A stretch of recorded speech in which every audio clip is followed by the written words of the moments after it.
Evet, 1973 yılından sonra, 53 yıl sonra en fazla kar yağışı bu yıl meydana geldi. 73 yılında ortalama 65 santimetre kalınlığında bir kar yağışı meydana gelmiş. Bu yıl ise bugünlerde 38 santimetre kalınlığında bir kar yağışı meydana geldi. Kurak bir bölgede yaşıyoruz. Özellikle geçen yıl tarımsal üretimde ciddi verim kayıpları meydana gelmişti. %50'ye yakın bölgemizde verim kayıpları meydana gelmişti. Bu ilki kar yağışları hem yeraltı hem de yerüstü su kaynaklarımızı artırma yönünde ciddi katkı sunacağını öngörüyoruz.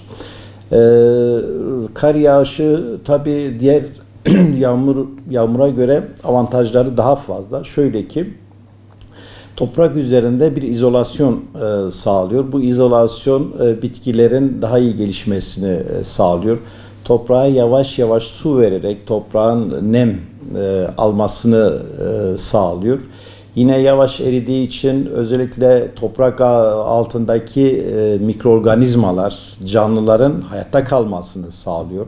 Patojen dediğimiz mikroorganizmaların hastalık yapıcı mikroorganizmanın yok olmasına etkisi bulunuyor. Toprağın besin maddelerinin bitkiler tarafından daha iyi bir şekilde kullanılmasını sağlıyor. Özellikle mineral madde kullanımını bitkiler tarafından daha iyi sağladığını görüyoruz.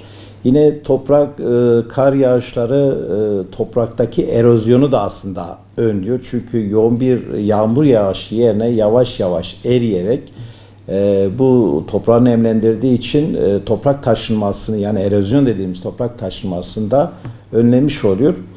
Tabii her kar yağışı faydalı mıdır? Değildir. Mevsime göre kar yağışlarını değerlendirmek lazım.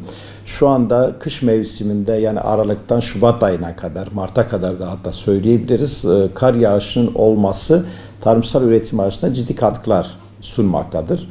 Ancak kar yağışından ziyade özellikle kar örtüsü kalktıktan sonra soğukların olması, don bu sefer tarımsal üretime de ciddi zararlar verebilecektir. Özellikle vejetatif dönemdeki bitkilerde, tomurcuklanma dönemindeki sebzelerde ciddi kayıplara neden olabilmektedir ki geçen yıl özellikle Doğu Anadolu, İç Anadolu bölgelerimizde bunun meyveler üzerindeki olumsuz etkilerini ciddi düzeyde biz yaşamıştık. Genel olarak faydalı, yararlı olduğunu söylemek mümkün. Şimdi bu yılki kar yağışları özellikle Ekim döneminden sonra hemen başlayan yağmurlar toprağı nemlendirdi. Çimlendirmeyi çok önemli ölçüde ciddi olumlu etkiledi. Bu kar yağışı da bunun üzerine gelince daha bitkilerin çimlenmesinde, çoğalmasında yine yararlı etkiler oldu. Şayet bahar aylarında ciddi problemler, sonraki başaklanma döneminde bir kuraklık yaşamazsak, olumsuz bir şey yaşamazsak verimi önemli düzeyde artıracağını düşünüyoruz. Yani şimdi döneme göre şu anda kar yağışının tabii fiziki olarak bazı ağaçlara zararı olabilir. Ağırlıktan dolayı dal kırmaları, ağaç kırmaları, bu gibi zararlar meydana gelebiliyor. Ancak kış ayındaki kar yağışının olumsuz bir etkisi olmayacaktır.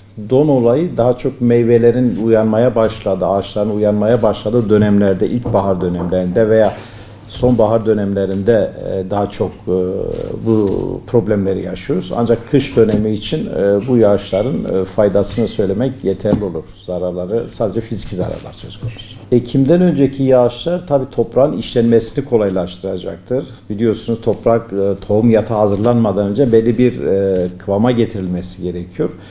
Bu işleme sırasında toprağın hafif de olsa nemlenmiş olması toprağın işlenmesini kolaylaştıracaktır, ekimi kolaylaştıracaktır, tohumların çimlenmesine ciddi katkıları olacaktır. Bu gibi önemli katkıları var. Yani biraz önce ifade ettim. Geçen yıl biz kuraklıktan çok acı çektik çiftçiler olarak, üreticiler olarak. Bu yılda çok şükür bereketli bir yağış dönemi, bir iklim dönemi geçiriyoruz.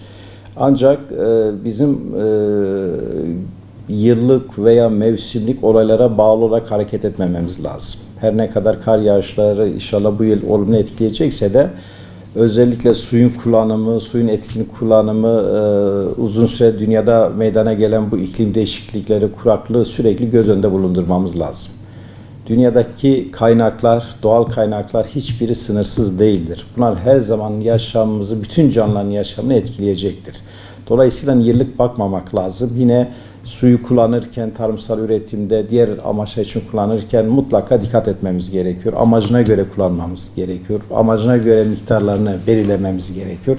Hiçbir kaynak sonsuz değildir. Bu bakış açısıyla hareket etmemize fayda var. Kar yağışları biliyorsunuz kışın kar dağlara yağar. Özellikle bahar aylarında bu erimeye başlar. Barajlara veya akarsulara bu sular gider. O yağacak kar yağışının kış dönemini aslında beklemek lazım. Ancak günümüze kadar elimize ulaşan verilere göre bir önceki yıllara işte son 50 yılı söyledik ciddi kar yağışları olmuş.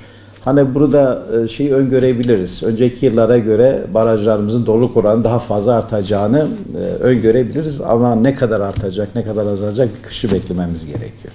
Biraz önce de ifade ettim. Doğal kaynaklarımız sonsuz değildir, sınırsız değildir. Bütün canlıların bu doğada yaşama hakkı vardır. Dolayısıyla toprakla dost, tarımla dost üretim yöntemlerini bizim benimsememiz lazım. Kaynaklarımızı efektif bir şekilde kullanmamız lazım ki ileriye dönük biz önlemlerimizi alabilelim.